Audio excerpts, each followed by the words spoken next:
And I called him, I said, you know, you're a much better candidate for me than you were for yourself. I mean it. This guy is the best. He was like a different person. He was like a different person.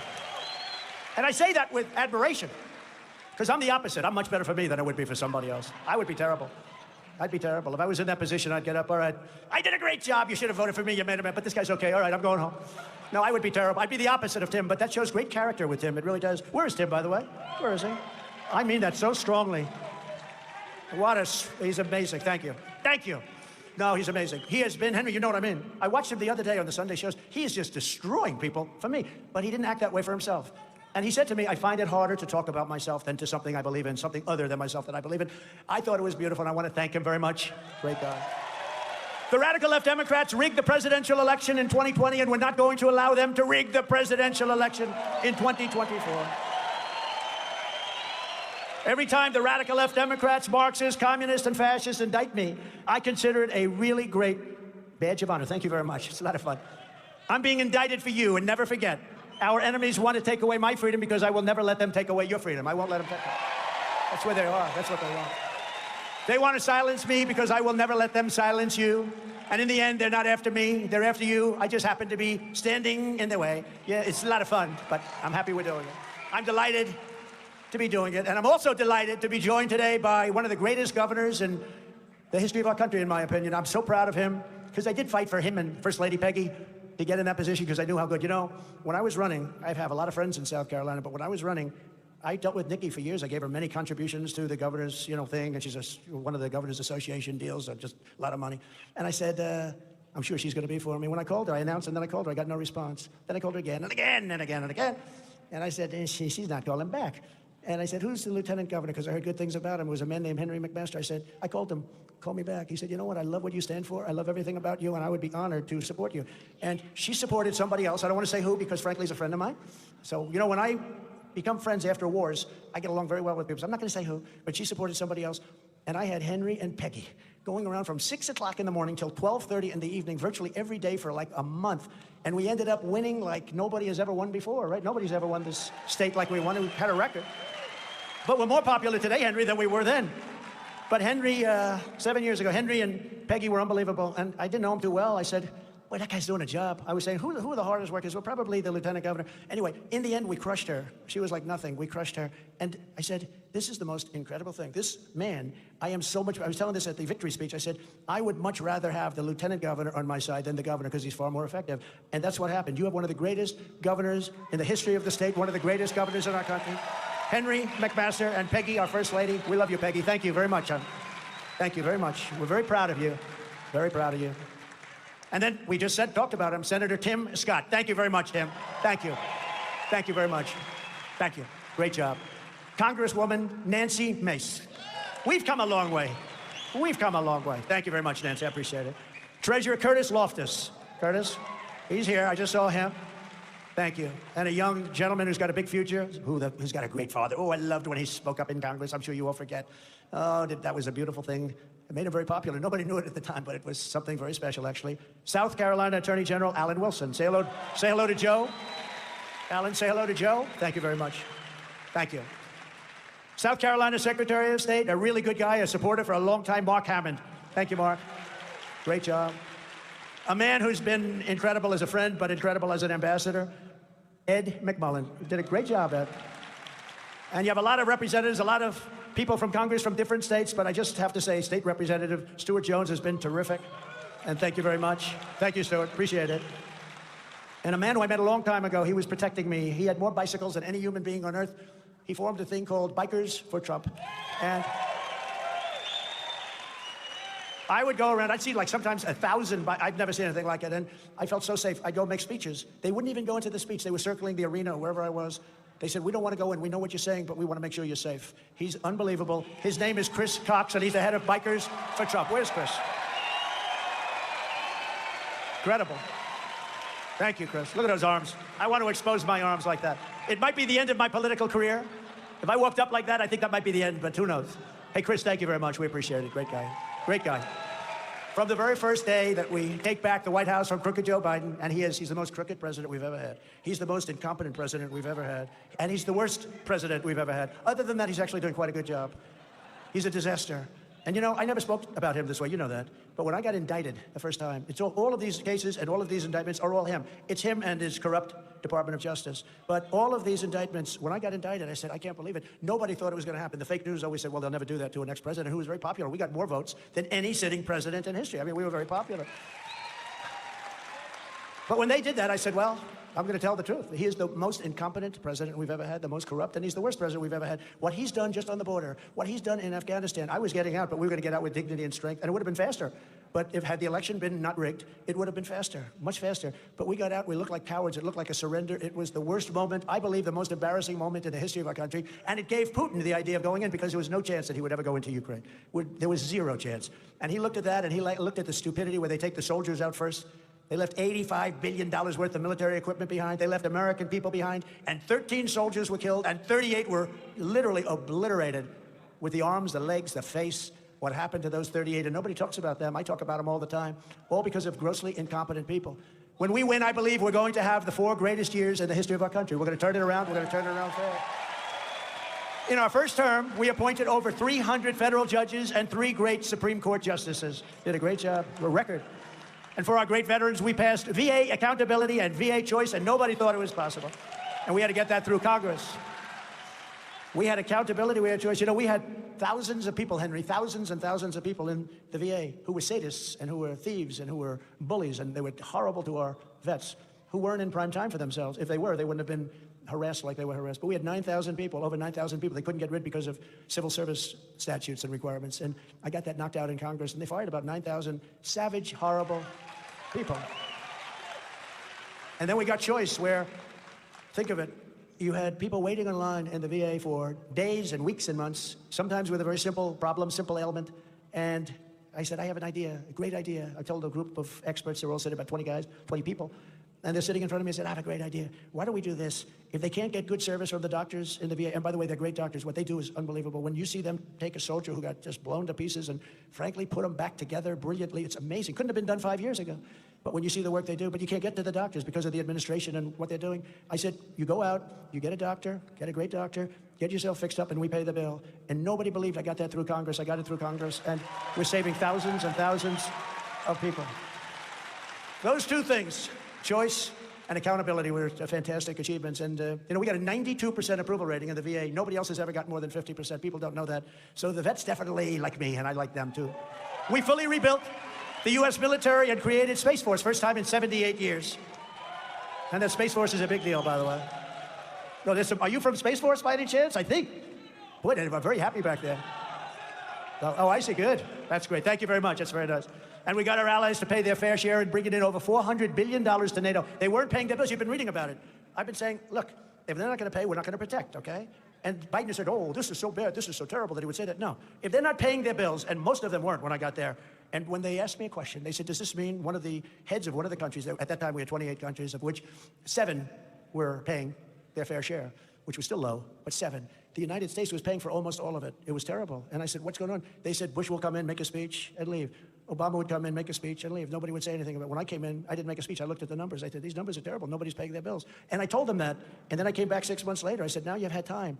But one of the heads of the country stood up and said, does that mean that if we don't pay the bills, that you're not going to protect us? I said, that's exactly what it means, exactly. I'm not going to protect you. We don't want to be a stupid country any longer. And the next day, the money came pouring in. If I said like all the, Obama said it would have nothing to do, and Obama, they probably liked him much better than me. He said, no, that would have no effect. Don't pay your bills, we'll protect you. No, if I say that, they're never going to pay the bills. Hundreds of billions of dollars came pouring into NATO, and I said it just the other day because they've been very lax. We spent 150, maybe 200, because now they want to give them $60 billion more. 60 billion with a B. They want to give them 60 billion more. And I said, wait a minute, do it this way. Loan them the money. If they can make it, they pay us back. If they can't make it, they don't have to pay us back. Loan them the money. Put it as a form of a loan. Why should you just hand it over to them? Do it as a form of a loan. I do that with athletes. They can't quite, like a professional golfer who I think is very good. They don't have any money, but they have a lot of talent. I'll say, here's the deal. I did it with a number of people. Here's the deal, what I want to do. Professional golfer, I play golf. I play very nice. Did you see the picture of me, the horrible picture with the stomach out to here? That was...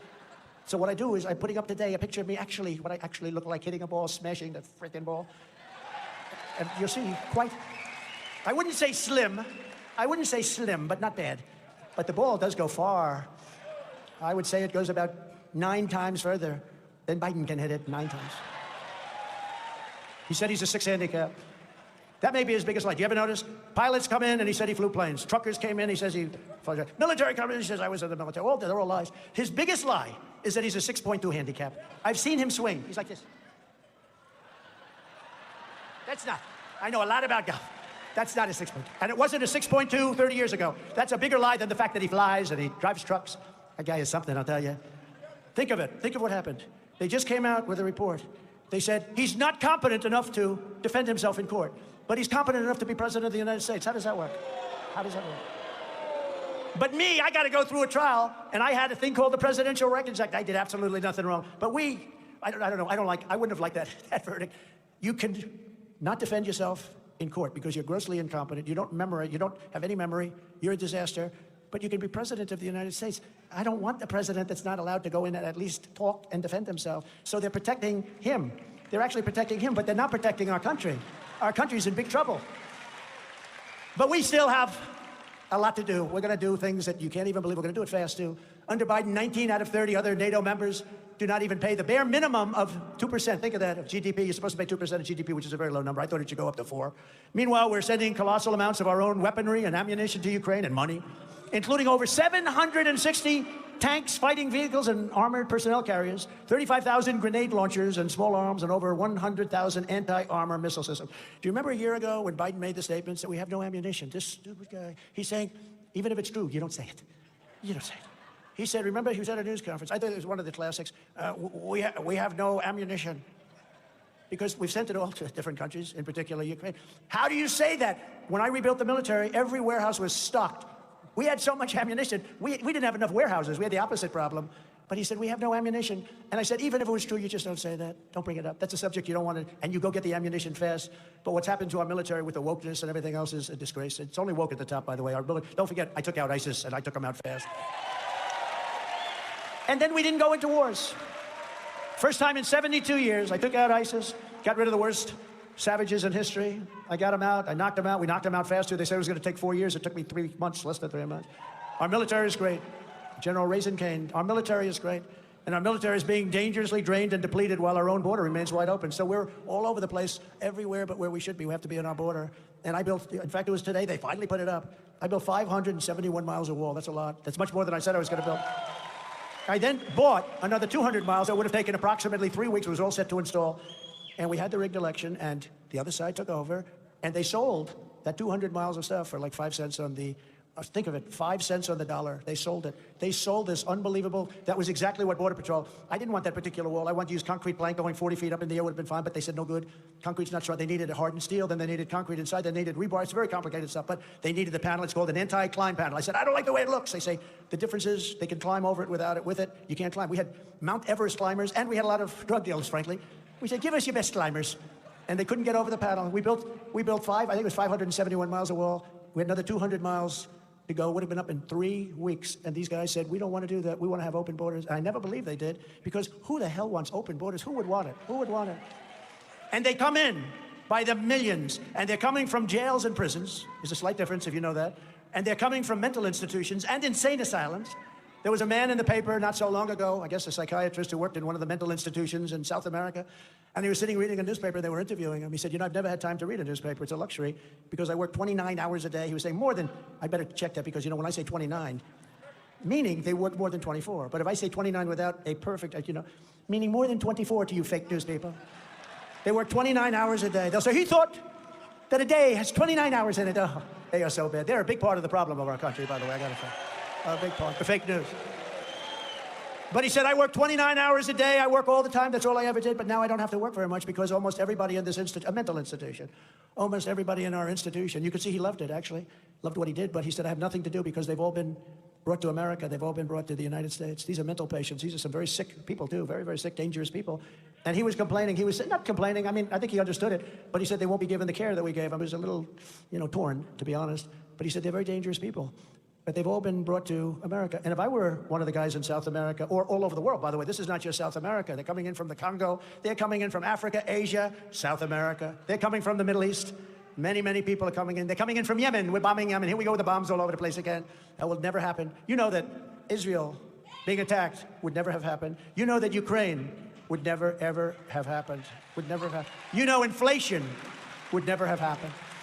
But before I even arrive at the Oval Office, I will win the presidency. I will be doing things that will be amazing. Like, I will get the war between Russia and Ukraine settled forthwith. It'll be settled very quickly. President Putin of Russia has just given me a great compliment, actually. He's just said that he would much rather have Joe Biden as president than Trump. Now, that's a compliment. A lot of people said, oh, gee, that's too bad. No, that's a good thing. And of course, he would say that. Look, I'm the one that stopped Nord Stream 2, probably the biggest pipeline anywhere in the world. But immediately, Biden, think of it. Biden, immediately, I stopped it. It was dead. It was a dead deal. It was going all over Europe, to Germany in particular, going to be the biggest deal they ever made. That was the biggest deal they ever made. I stopped it. It was stopped dead. He got into office, and he immediately approved it. I said, I can't believe it. I'm sitting back there. I say, couldn't believe it. But he did stop immediately the Keystone Pipeline in our country. So he approved the pipeline for Russia in Europe, where they're sucking all of the money out of Europe. Think of it. We're defending Germany and all these countries. They're not paying their bills. Germany's paying just a minor fraction of what they're... And yet they're buying oil and gas in billions and billions of dollars a month. They're buying oil and gas from Russia. So they're paying Russia a lot of money. We're there defending them. And the whole thing is screwed up. But I stopped Nord Stream 2, and he approved it right after I left. So Putin is not a fan of mine, actually. You remember when they used to say, oh, Trump, you know, they had a body language person on CNN Fake News, and they had me and Putin together, and they said to the expert, well, who's the dominant force? And the expert said, as you know, I've analyzed it, I spent a lot of time doing it, and I don't think you're gonna like the answer, but President Trump is the dominant force. Said that. I don't know if it's true. I don't know if it's true. Remember, we both walked on, but I got along good with him, but he doesn't want to have me. He wants to have Biden, because he's going to be given everything he wants, including Ukraine.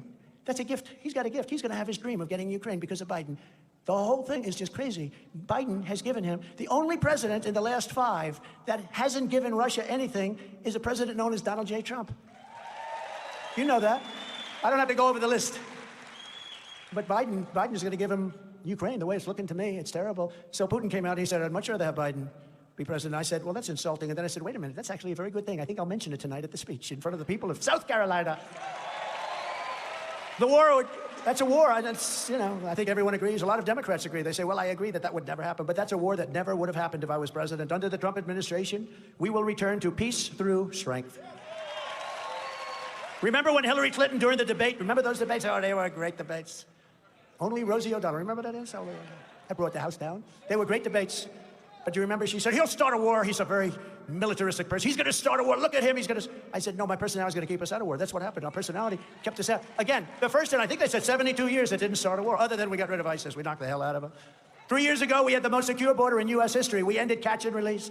We built 571 miles of border wall. We got Mexico to send 28,000 soldiers to our border free of charge. You think that was easy? I said to Mexico, we need 28,000 soldiers. They laughed at me. I said, don't laugh. You're going to give them to me. Because you couldn't get the money for the wall, so I had to do something, right? I have to keep my pledge. You're not allowed to do... There's no legal mechanism where they pay for a wall that we have on our territory. So I said, that's okay. We'll think of something else. We want 28,000 soldiers. So they laughed. No, we will not do that. I said, yes, you 100%. No. Then, and the president, who I like a lot, actually, I like him. He's a socialist, but I like him, nevertheless. And he said, no, we can't do this. I said, send your representative. I don't want to really negotiate with you. It's disrespectful. Send your representative. So they said, this very handsome guy comes into Washington. I was with a woman from the State Department. I asked Tom Homan and Brandon Judd. They're great. I said, give us a top 10 list of things that you want. I'll get every one of them. They said, you'll never get them. We've been trying to get them for years. I said, just give me a list. I'll get every one of them. I guarantee you that. So this guy comes in, very handsome guy, beautiful suit. In fact, I was going to ask him, who's your tailor? I like it very much.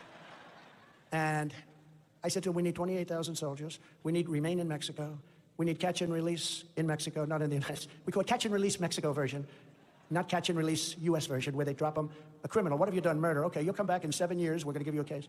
And nobody ever shows back, unless they're very stupid. The stupid ones come. You don't want them either. Nobody comes back. You know, we catch and release. We release them, and then we say, come back in 4 years, 5 years. They never come back, as obviously nobody would. Who would? We were the stupidest people on earth. But I asked for 10 things, but remain in Mexico is a big one. You couldn't come in here. You had to remain in Mexico until we decide whether or not you could come in, of which 95%, maybe more than that, couldn't come in. That was me. And Biden ended it. So I said to this handsome guy, I said, no, we need 28,000 soldiers immediately. I'm building the wall. The wall will take care of itself, but we need them especially during the wall. No, we will not do that. Yes, you will. No, you won't. We won't do it, sir. He said, no way. I said, way. You're going to do it? I said, I guarantee you, you're going to do it. I guarantee you. He's looking at me like, is this guy crazy? I told him no. And I said, I guarantee you, you're going to do it. Because I have before me a document, and the document says, this was a Friday evening, it says on Monday morning at 7 o'clock, a tariff will be imposed on all of the cars and all of the other billions and billions of dollars worth of stuff that you send into our country. No, they stole 32% of our automobile manufacturing business. And by the way, with the head of the auto workers, they're going to do it again with his all-electric car mandate, because those cars are all going to be built in China, okay? What they've done to the auto workers, United Auto Workers, they're all going to vote for me, because I'm going to bring all that business back. I'm going to bring it all back, because we're going to impose tariffs on cars coming in from foreign countries, and they're going to have to build they're going to have to build those cars in our country. So, and they're going to hire United Auto Workers and a lot of other auto workers that you have right here in your great state.